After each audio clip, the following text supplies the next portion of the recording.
Welcome to Shiver Audiobooks. We're delighted you're joining us today. Before we descend into the shadows of this new thriller, take a moment to tap the like button and subscribe to the channel. It helps us continue sharing free stories with you. Now settle in and enjoy. The Cat Knows.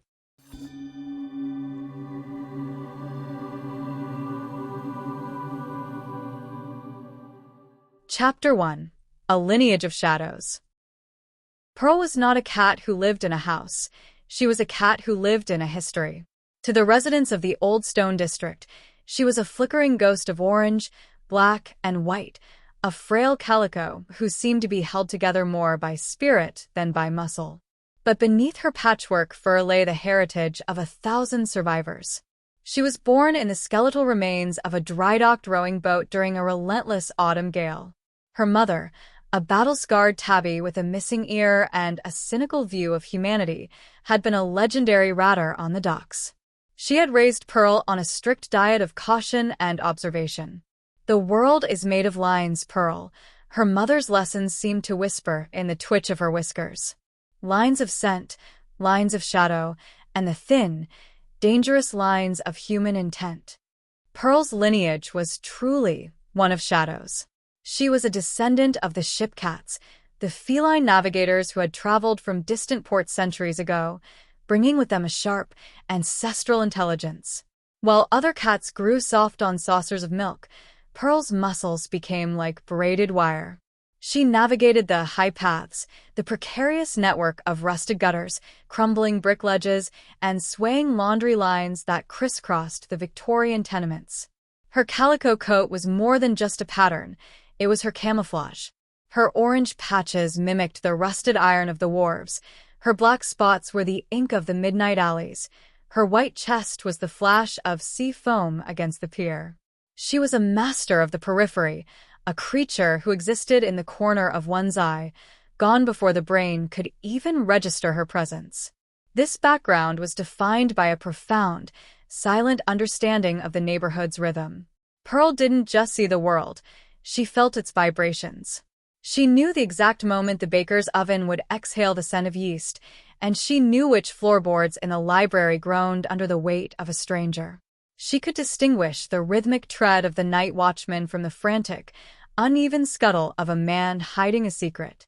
She belonged to no one, yet she was the silent curator of every secret in the Stone District. The librarian believed Pearl was hers because the cat frequented the philosophy section during winter blizzards. The local fisherman thought he was her master because she waited for the daily scraps of cod. In reality, Pearl was the sovereign of a vertical empire, a tiny observer of a world that rarely thought to look up. Life for Pearl was a masterpiece of balance. Weighing barely 6 pounds, she relied on her wits rather than her size. She was the mapwalker, a creature of instinct and ancient memory. She took pride in the predictability of the cobblestones holding the day's heat and the way the sea fog rolled in to cloak her nightly patrols. She was content in her role as the neighborhood's invisible witness, her life structured by the rising sun and the changing tides. She had no way of knowing that her lineage of shadows had prepared her for a task far more grim than catching rats. The ancient, predatory spark in her emerald eyes was about to be fanned into a flame, as she became the only witness to a darkness the city wasn't ready to face. Chapter 2. The Night of Silver and Blood. The peace of the Old Stone District didn't break, it shattered. It happened on a Tuesday, an evening where the sky was the color of a fresh bruise and the air tasted of ozone and wet pavement. Pearl was perched atop the soot-stained gargoyle of the central clock tower. From this height, the city was a grid of amber street lamps and deep, velvet shadows. She was tracking a movement that didn't belong to the rhythm of the neighborhood. 5 figures emerged from the fog of the lower docks. They didn't walk like the locals, the weary dockworkers, or the bustling shopkeepers. These men moved with a heavy, predatory arrogance, their iron-shod boots striking the cobblestones with a rhythm that felt like a heartbeat fading out. Pearl felt the fur along her spine rise, a low, guttural growl vibrating deep in her throat, a sound no human would ever hear, a warning to a world that wasn't listening. They stopped at the heavy oak doors of the Silver Flute, a prestigious antique shop tucked away in a quiet cul-de-sac. It was owned by Mr. Eris, a gentleman with silver hair who had once shared a corner of his roast beef sandwich with Pearl on a particularly lean, rainy afternoon. He was a man of quiet habits and soft words, a fixture of the district's fading elegance. Pearl leaped from the tower, a weightless blur of patchwork fur, landing silently on the shop's narrow fabric awning. Through the upper pane of the glass storefront, she watched the scene unfold with clinical, terrifying clarity. The 5 men, the Hollow Men, hadn't just come to steal. As soon as they forced the door, a wave of senseless brutality filled the room. Mr. Eris had been in the back, perhaps finishing a cup of tea. When he emerged, startled by the crash, he didn't scream. He reached for the old rotary telephone on his desk. The leader of the group, a man with a jagged white scar across his knuckles, didn't hesitate. He swung a heavy lead pipe with a sickening, wet thud. Pearl's emerald eyes widened, her claws digging deep into the canvas of the awning. She watched as the men began their work. They were efficient and cruel. They didn't just take the gold and silver. They smashed the porcelain vases and kicked over the hand-carved furniture. To them, the shop was just a carcass to be picked clean. The scent of copper, the sharp, metallic tang of fresh blood, began to seep through the cracks of the door, clashing violently with the salt air of the harbor. Pearl watched the light fade from Mr. Eris's eyes as he lay on the Persian rug he had vacuumed every morning.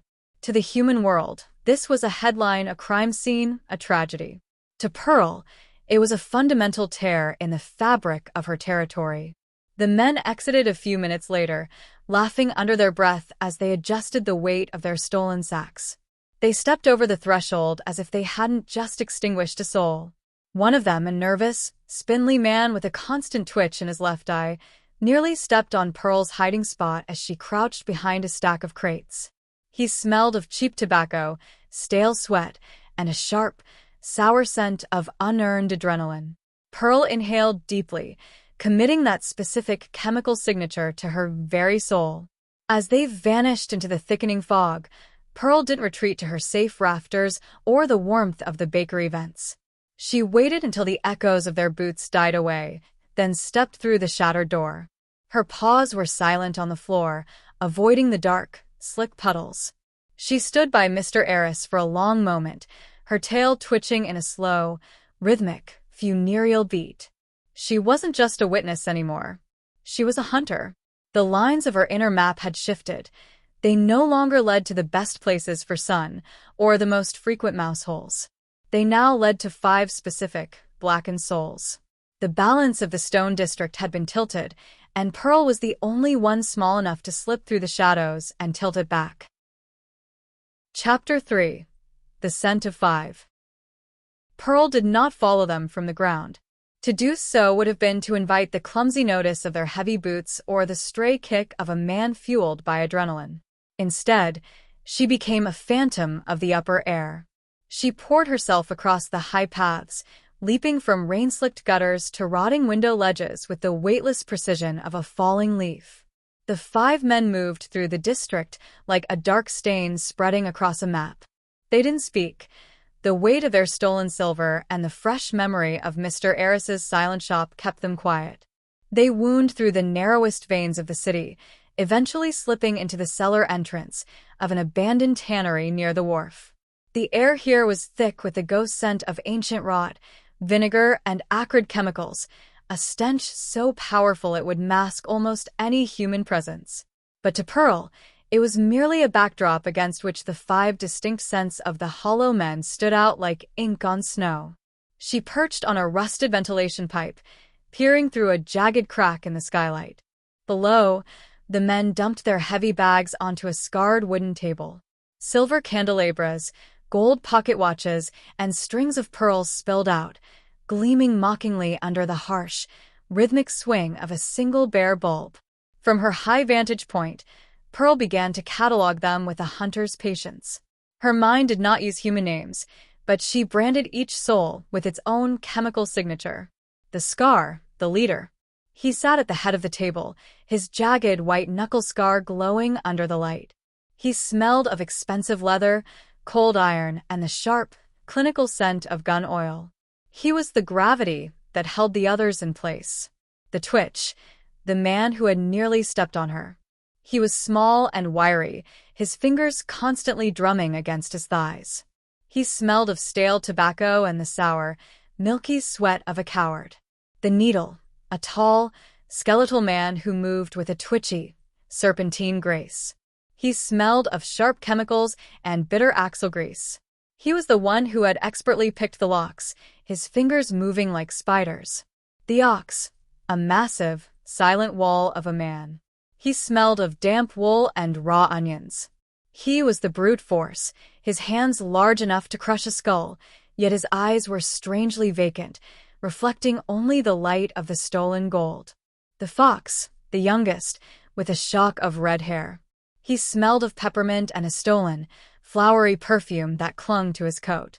He was the lookout, his head constantly snapping toward the door at every creak of the old building. A fracture in the pack, Pearl watched as the silence finally broke. The Twitch wanted to leave the city immediately, his voice a jagged edge of panic. The old man, he didn't have to die, Scar. The sirens will be all over the district by dawn. The Scar didn't answer with words. He simply looked at the Twitch, his gaze as cold and unyielding as the lead pipe resting on the table. The silence returned, heavier than before. They were a pack held together only by greed and the shared weight of their sin. As the night deepened, the men began to settle into the grim reality of their hideout. The Ox fell into a heavy, snoring sleep on a pile of moldy burlap sacks. The Fox and the Needle began a tense, silent game of cards, the flicking of the deck, the only sound in the room. The Scar remained awake, meticulously cleaning the silver with a white rag that slowly turned dark with the soot of the tannery. Pearl stayed for hours, her emerald eyes unblinking, her body a statue of patchwork fur. She was learning the geography of their fear. She noted the way the Twitch avoided the dark corners of the basement, his eyes darting toward the shadows where Pearl lurked. She saw the rusted chain hanging precariously above the Ox's head. She felt the vibrations of the building, the loose floorboards, the crumbling masonry, and the way the wind whistled through the pipes like a warning. To the men below, she was nothing, perhaps just the distant skittering of a rat. But as the first gray light of dawn touched the skylight, Pearl stood up and stretched, her claws unsheathing for a fraction of a second. She had seen enough. She knew their faces, their smells, and most importantly, she knew their weaknesses. The hunt was no longer a concept, it was a map. And the first line of that map led directly to the man who smelled of stale tobacco and trembling fear. Chapter 4. Gravity's Debt. The second murder was a testament to the Hollow Men's growing rot. They no longer moved with the cautious precision of thieves, they moved with the frantic, messy hunger of addicts. Their target was an antique shop on the edge of the district, a dusty sanctuary owned by old Silas. He was a collector of pendulums and precision, a man who lived by the rhythmic ticking of 100 clocks. Pearl watched from the high rafters of the shop, her body pressed flat against a cedar beam. The air was thick with the scent of lemon oil and ancient dust. When the men burst through the door, the cacophony of breaking glass drowned out the steady ticking of the clocks. Silas didn't even have time to plead. The Scar silenced him with a brutal, efficient strike, leaving the old man crumpled among his horological treasures. As the men began to tear the shop apart, the Twitch, the nervous one who smelled of stale tobacco and sour sweat, was assigned the high shelves. He was visibly unraveling. Every time a clock chimed or a floorboard groaned, he jumped, his eyes darting toward the dark corners of the ceiling. He could feel it, the weight of an unseen observer, a pair of emerald eyes boring into the back of his neck. Pearl saw her opening. She didn't need to attack. She only needed to guide the inevitable. The Twitch climbed a rusted iron stepladder to reach a heavy marble bust of a forgotten emperor on the topmost shelf. He was shaking, his boots scraping clumsily against the metal rungs. Directly above him hung a massive, ornate iron chandelier, a relic of the previous century. Its mounting bolts had been slowly surrendered to rust, and it hung by little more than a prayer and a single, strained iron hook. With the silence of a ghost, Pearl navigated the ceiling joists. She positioned herself directly above the chandelier's anchor point. She didn't use her claws to slash. She used the rhythmic shifting of her weight. She pressed her small, firm paws against the loosened mounting plate, timing her movements with the vibrations of the men shouting below. Creak, creak, snap. The iron groaned, a high-pitched metallic protest that was lost beneath the sound of the ox smashing a mahogany cabinet. As the twitch reached out, his trembling fingers finally brushing the cold marble of the bust, the last thread of the chandelier's resistance gave way. It didn't fall straight. It swung like a heavy, jagged pendulum of fate. The massive iron frame slammed into the side of the rusted ladder. The twitch didn't even have time to scream. The ladder kicked out from under him, sending him plummeting backward. He crashed into a display of antique weaponry, the marble bust falling a split second later to finish what gravity had started. A decorative Persian blade, sharpened by Silas only a day before, found the soft space between his ribs. The shop went deathly still. The ticking of the clocks seemed to grow louder, marking the seconds of his final breath. The other four gathered around the wreckage. The Scar looked down at the twisted metal and the cooling body of his comrade with nothing but cold contempt. He kicked the broken ladder. "Stupid, clumsy dog," he spat. The rust gave out. He was always the weak link. "It felt strange," the fox whispered, looking up at the ceiling. "Like the house wanted him to fall." "The house is old, and so is he," the Scar barked, grabbing a bag of silver coins. "Leave him. We have work to do." They vanished into the night, but they left something behind. The smell of the pack had changed. The arrogance was still there, but beneath it, like a layer of frost on a dark lake, was the sharp, unmistakable scent of genuine fear. Pearl watched them from the roof, her tail flicking once in the moonlight. One name crossed off the map. 4 to go. Chapter 5. The Shiver in the Dark. The death of the twitch acted like a drop of ink in a glass of clear water. It clouded everything. As the remaining four retreated to their lair in the abandoned tannery, the air between them had soured. They no longer sat in a circle. They occupied separate corners of the room, their eyes constantly tracking one another, or worse, tracking the shadows that danced on the peeling walls. Pearl stayed with them, a silent ghost in the ventilation shafts. She watched as the needle, the wiry man who smelled of sharp grease and chemical bitterness, became the new epicenter of the group's rot. He was the one who had seen a flash of white fur near the ceiling of the antique shop, and the memory was festering in his mind like an infection. "It was a cat," he muttered, his long, thin fingers obsessively sharpening a folding knife. "I saw it. A patchwork thing. It was looking at us. Not like an animal, like a judge." The Scar didn't look up from his maps. "It's a city, Needle. There are thousands of cats. You're letting the ghosts of dead men jump at you." But the Needle couldn't shake the feeling. Every time he closed his eyes, he saw those emerald orbs. Every time the wind whistled through the tannery's rotted pipes, he heard the phantom sound of a soft, rhythmic purr that felt like a death knell. By the third night after the second murder, the salt mist rolled in from the harbor, thick and gray as wool. It swallowed the street lamps and turned the old stone district into a world of muffled echoes. The Scar ordered the Needle to scout the pier. They were planning their escape, a cargo ship heading north, and they needed to know if the police had doubled the watch near the docks. The Needle stepped out into the fog, his coat collar turned up. He felt exposed in the open air, yet the walls of the tannery had felt like a tomb. He walked along the edge of the wharf, where the black water of the harbor slapped rhythmically against the barnacle-encrusted pilings. Pearl was already there. She didn't follow him on the ground. She moved along the top of the pier's railing, her white paws invisible in the mist. She stayed exactly 6 feet behind him, just at the edge of his peripheral vision. Every few yards, she would intentionally clip a piece of rusted metal or tip a small pebble into the water. Plink! The Needle spun around, his knife clicking open. "Who's there?" Only the fog answered. He moved faster, his breath coming in ragged gasps.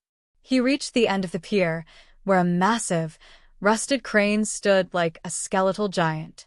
The wooden planks beneath his feet were slick with sea spray and ancient oil.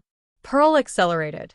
She ran past him on the high crane cables, her shadow momentarily blotting out the faint glow of a distant buoy. The needle looked up, caught a glimpse of a long, multicolored tail vanishing into the ironwork. "I see you," he screamed, his voice cracking. "Come out." He began to back away, his boots sliding on the treacherous wood. Pearl didn't attack. She simply appeared at the very edge of the pier, sitting calmly in the center of his only path back to the street. She began to wash a paw, her emerald eyes fixed on him with a terrifying, calm intelligence. The needle's mind snapped. To him, she wasn't a cat anymore. She was a demon sent by old Silas and Mr. Eris. He lunged at her, swinging his knife in a wide, desperate arc. Pearl didn't even flinch until the last possible second. She leaped straight up, vaulting over his head. The needle's momentum, fueled by panic and the slippery oil beneath his boots, carried him forward. He tried to plant his feet, but the rotted wood of the pier's edge gave way under his weight. There was no scream, only a sharp intake of breath before he hit the freezing, oily water. In the dark, trapped beneath the maze of pilings and the heavy, shifting silt of the harbor, there was no way out. Pearl walked to the edge of the broken pier and looked down. The bubbles stopped rising after a minute. The scent of bitter grease and chemicals was gone, replaced by the clean, cold smell of the sea. She turned away, fading back into the fog. 2 names gone. 3 to go. The map was getting smaller, and the remaining 3 were about to find out that in the Old Stone District, the shadows had teeth. Chapter 6. The Third Mark. The loss of the needle sent a rhythmic tremor of dread through the remaining 3. They didn't speak of accidents anymore. The air in the tannery was thick with a new, suffocating reality. They were being hunted. But greed is a powerful sedative, and the Scar was not a man to leave a city while there was still gold to be bled from it. "One more," the Scar growled, slamming a heavy fist onto the wooden table. "The widow on Highgate Hill. She has the azure tear diamond. We get that and we vanish. No more docks, no more fog, no more damn cats." The target was Lady Eleanor, a recluse living in a crumbling Victorian manor that sat like a stone crown atop the highest point of the district. For Pearl, this was her home turf. The Highgate Gardens were where she hunted the swiftest starlings. Seeing the 3 monsters approach the manor was like seeing a fire approach a library. The third murder was the most calculated and cold-blooded of all. They didn't break a door this time. The fox, with his youthful face and peppermint scent, feigned a car accident at the gates. When the elderly Lady Eleanor opened the door to offer help, the heavy shadow of the ox fell over her. Pearl watched from the velvet curtains of the parlor. This wasn't a robbery. It was a desecration. Lady Eleanor was a frail woman who treated the birds of the air like kin. When she refused to give up the combination to her wall safe, the Scar didn't use his lead pipe. He let the ox use his hands. The silence of the manor was broken by the sound of breaking bone and the desperate, fading gasps of a woman who had outlived her era only to die at the hands of ghosts. Pearl's tail lashed violently. Her ears were flattened against her skull. The emerald in her eyes seemed to glow with a radioactive intensity. She wasn't just observing a crime. She was witnessing the death of the last shred of mercy in her world. As the 3 men huddled over the safe, finally prying it open to reveal the azure tear, a diamond as large as a sparrow's egg, the Scar noticed something. On the white marble mantelpiece, right next to a shattered vase, sat a small, perfectly formed paw print made of ash and soot. "Look," the Scar whispered, his voice trembling for the first time. The fox backed away, his face turning the color of chalk. "It's here. It followed us. How did it get inside?" "Kill it," the Scar screamed, losing his composure. "If you see that patchwork devil, kill it." They fled the manor, the diamond tucked into the Scar's pocket, but they didn't run like victors. They ran like men pursued by a storm. Pearl didn't follow them immediately. She stepped down from the curtains and walked to Lady Eleanor's side. She let out a long, mourning trill, a sound of ancient grief.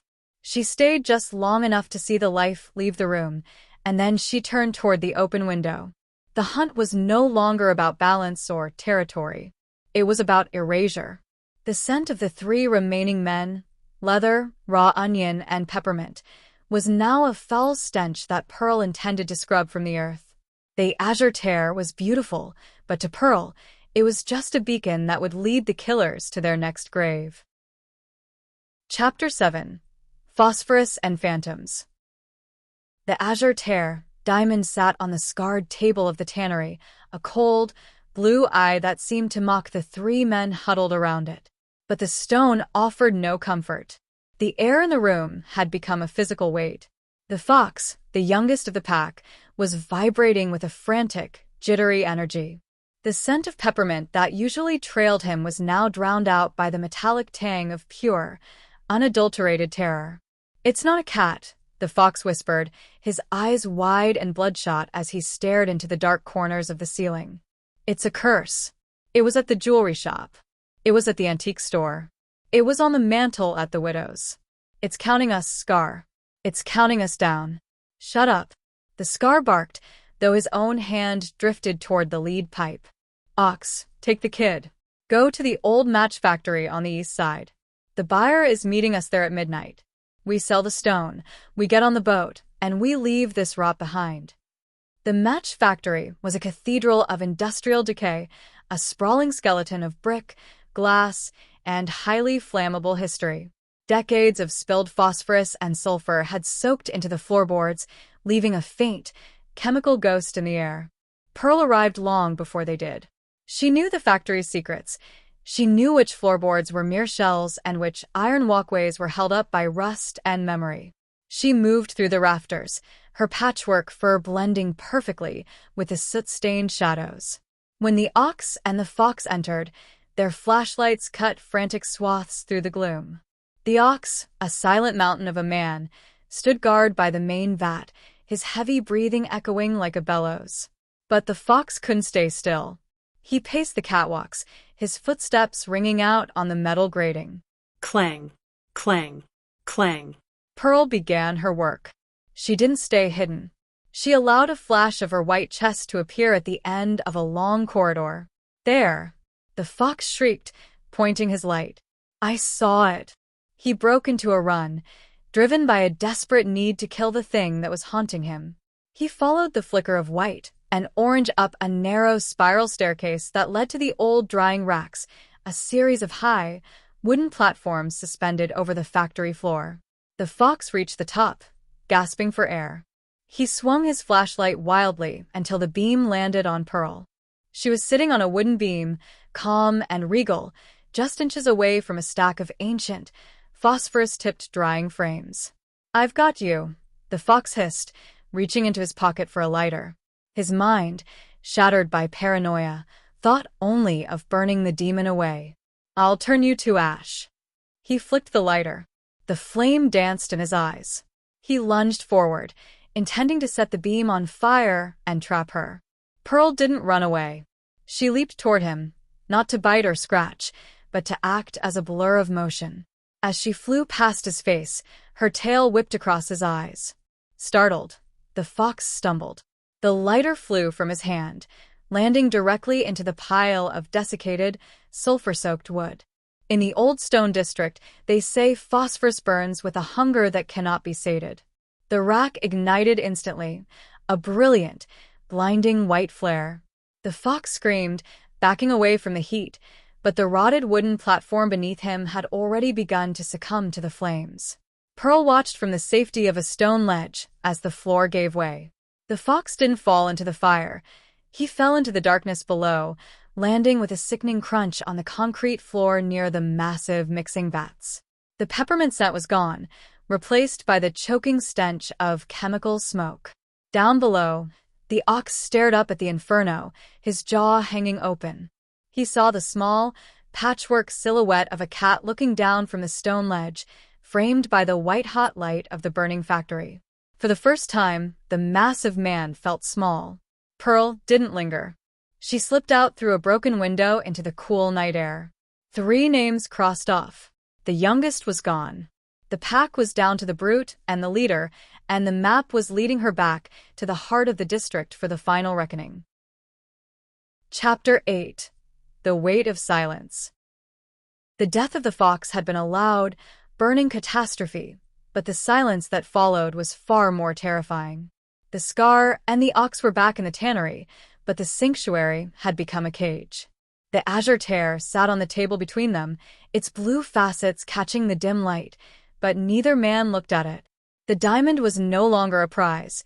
It was an anchor, pulling them deeper into a rising tide of madness. The ox, once a mountain of immovable meat and bone, was breaking. His massive shoulders were hunched, and his eyes, usually as vacant as empty shop windows, were wide and darting. He kept smelling it, the scent of Lady Eleanor's lavender soap mixed with the iron tang of the jewelry shop. He wiped his large, calloused hands on his trousers over and over, trying to scrub away a sensation of fur he had never even touched. "It's just us, Scar," the ox rumbled, his voice like grinding stones. "The boy is ash. Needle is fish food. Twitch is gone. It's just us and the cat." "It's just a cat," the Scar roared, his voice cracking. He grabbed the lead pipe and slammed it against the table. "We leave tonight. We don't wait for the buyer. We take the stone to the harbor, find a captain with no conscience, and we get out." They moved out an hour before midnight. The Scar held the diamond and the pipe. The ox carried the remaining bags of silver. They avoided the main roads, sticking to the veins, a series of impossibly narrow, lightless alleys that ran behind the tenements. Pearl was waiting for them. She didn't want the leader yet. She wanted the strength of the group gone. She wanted the giant. She began to play with the acoustics of the alley. The walls here were high and made of damp, porous brick that swallowed some sounds and echoed others. Pearl would sprint across a corrugated tin roof to their left, then instantly appear on a wooden fence to their right. Scritch, scritch, tap. "It's there," the ox whispered, stopping dead. He turned his flashlight toward a pile of discarded crates. The beam caught a pair of emerald eyes for a fraction of a second before they vanished. "Keep moving," the Scar hissed, pushing him from behind. But Pearl was faster. She dropped from a fire escape directly onto the ox's heavy rucksack. For a heartbeat, he felt the weight. 6 pounds of cold, calculated justice.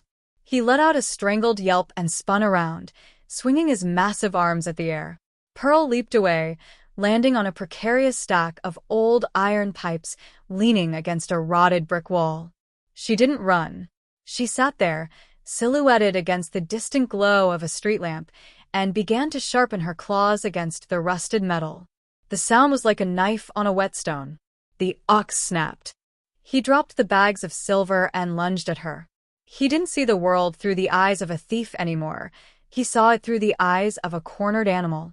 "I'll crush you," he screamed, his massive hands reaching for the patchwork ghost. Pearl waited until the very last millisecond, her whiskers twitching at the heat of his breath. As he lunged, she sprang upward, using his own head as a stepping stone. The ox's momentum was unstoppable. He slammed into the stack of iron pipes. In any other world, the pipes might have held. But Pearl had spent the last hour nudging the wooden shim that held them in place. With the force of his impact, the shim splintered. The heavy iron pipes, hundreds of pounds of industrial waste, slid forward in a deafening, metallic roar. The ox tried to back away, but the alley was too narrow, and his own bulk worked against him. He was buried beneath the rolling iron, his breath forced out in one final, heavy groan of damp wool and raw onions. The Scar stood 10 feet away, frozen. He didn't help. He didn't even look. He saw Pearl land softly atop the pile of pipes, her green eyes fixed on him. The silence returned, heavier than ever. The Scar was alone. The azure tear was in his pocket, but as he turned and ran toward the final confrontation at the docks, he realized he wasn't running to a boat. He was running into the center of the map. And the map walker was right behind him. Chapter 9. The final reckoning. The Scar ran. He no longer looked like the leader of a ruthless gang. His expensive leather jacket was torn, his face was a mask of cold sweat, and his breath came in jagged, panicked stabs. The azure tear, diamond in his pocket, felt like a shard of ice, burning through his clothes and freezing his heart. He reached the edge of the old stone district, where the city crumbled into the sea at Dead Man's Point, a jagged promontory of rock and rotted timber, where the skeleton of an unfinished lighthouse stood. This was the end of the line. The boat he had hoped for was nowhere to be seen. There was only the black, churning Atlantic and the howling wind. He turned around, his back against the cold stone of the lighthouse base. He gripped his lead pipe, so hard his knuckles turned white. "Come out," he screamed into the gale. "You've taken them all. Twitch, needle, fox, ox, you tiny patchwork demon. Come out and face me."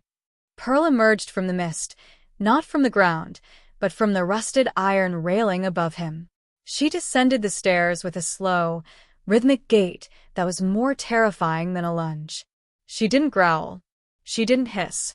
She simply walked into the flaring light of his flashlight and sat down, 5 feet away.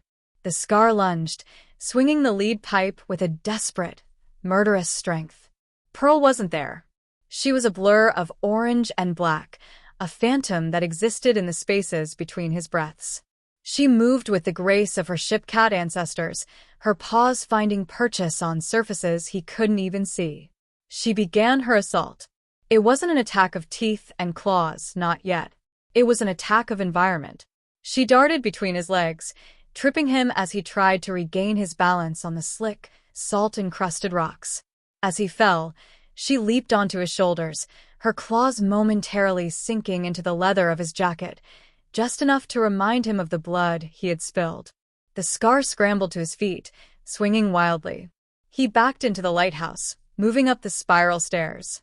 He thought the height would give him an advantage. He thought he could corner a creature that lived in the rafters. At the very top, on the open-air gallery, the wind was a physical force. The Scar was trapped. Behind him was a 100-foot drop into the jagged rocks and the freezing surf. In front of him was Pearl. "You're just a cat," he whimpered, the lead pipe slipping from his trembling fingers and clattering into the abyss. "You're just a 6-pound animal." Pearl stepped forward. For the first time, she let out a sound. It wasn't a meow. It was a low, resonant yowl that carried the weight of Mr. Eris, old Silas, and Lady Eleanor. It was the voice of the old stone district itself, demanding its debt. She didn't push him. She didn't have to. As the Scar backed away from the sound, his heel caught on the rotted iron lip of the gallery. In a moment of pure, crystalline terror, he reached for the railing, but Pearl was already there. She struck once, a lightning-fast swipe across his scarred knuckles. The same knuckles that had held the pipe, the same hand that had taken so much. The sting was enough. The Scar flinched, his balance vanishing into the salt spray. He tipped backward, his eyes locked on the emerald gaze of the patchwork witness. As he fell, the azure tear tumbled from his pocket, catching the moonlight one last time before both the man and the diamond were swallowed by the black, unforgiving throat of the Atlantic. Pearl stood at the edge of the gallery for a long time. The scent of leather and gun oil was gone. The air was turning clean again, smelling only of the coming rain and the deep, cold sea. The map was clear. The 5 black spots had been erased. She turned away from the edge, her tail held high, and began the long walk back to the heart of the city. Chapter 10. The Map Restored. The morning after the storm, the old stone district woke up to a peculiar kind of silence. The heavy, suffocating tension that had hung over the streets like a shroud had lifted. The fog retreated, chased away by a crisp, golden sun that made the wet cobblestones glisten like the scales of a great fish. Pearl moved through her empire with a slow, deliberate grace. She was exhausted, her small frame ached, and her patchwork fur was matted with salt and soot, but her eyes were clear. She started her journey at the harbor, watching the police divers pull a twisted piece of iron and a waterlogged leather jacket from the depths near Dead Man's Point. They found no diamond. The azure tear had returned to the sea, a secret kept by the silt and the tides. She walked past the boarded-up windows of the Silver Flute. There were flowers on the doorstep now, lilies and daisies left by neighbors who finally felt safe enough to mourn Mr. Eris. Pearl sat there for a moment, her tail tucked neatly around her paws. She didn't stay long. The scent of copper and fear was gone, replaced by the faint, sweet smell of the flowers and the wax the cleaners were using inside. As she moved toward the center of the district, she noticed the change in the people. The baker was whistling again. Mrs. Gable at number 12 opened her window wide, letting the fresh air circulate. The hollow men were gone, faded into the tall tales of accidents and disappearances that the docks would whisper about for years to come. The humans would never know the truth. They would never suspect that their piece had been bought by a 6-pound calico with a Lineage of Shadows. By midday, Pearl reached the library. The old building was quiet, smelling of parchment and lemon wax. She slipped through the slightly ajar window of the philosophy section and found her favorite spot, the top shelf, nestled between a dusty volume on ethics and a heavy tome about the stars. The librarian looked up, spectacles sliding down her nose. "There you are, Pearl," she whispered, her voice warm. "You look like you've been halfway around the world and back. Where have you been, you mysterious little thing?" Pearl didn't answer. She began to wash herself, meticulously cleaning the grime of the factory and the salt of the lighthouse from her paws. She licked her fur until the orange, black, and white patches shone once more. She was no longer a hunter. She was once again the mapwalker, the silent curator of the district's secrets. As the sun began to set, casting long, amber shadows across the library floor, Pearl curled into a tight, warm circle. Her emerald eyes flickered one last time toward the window, watching a stray leaf dance in the wind. Her map was restored. The jagged lines of violence had been smoothed out. The 5 names were buried, 1 in the earth, 1 in the fire, and 3 in the deep, dark water. The balance had returned to the old stone district. Pearl closed her eyes. The rhythm of the city, the clacking trolley cars, the distant foghorn, the soft turning of pages, was a lullaby now. She drifted into a deep, dreamless sleep, knowing that if the shadows ever tried to grow teeth again, she would be there, waiting in the lines. The cat knew, and that was enough.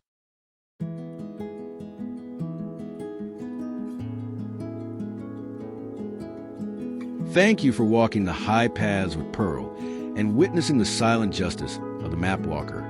In a world that often looks away, you chose to look closer, into the emerald eyes of a witness who never forgets.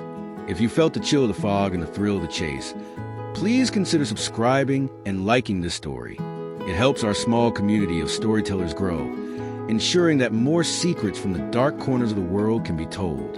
And remember, the next time you see a stray cat watching you from a rooftop or a darkened alley, tread lightly, for they see what we hide, they hear what we whisper, and as you now know, the cat knows. Until our next journey into the shadows, good night.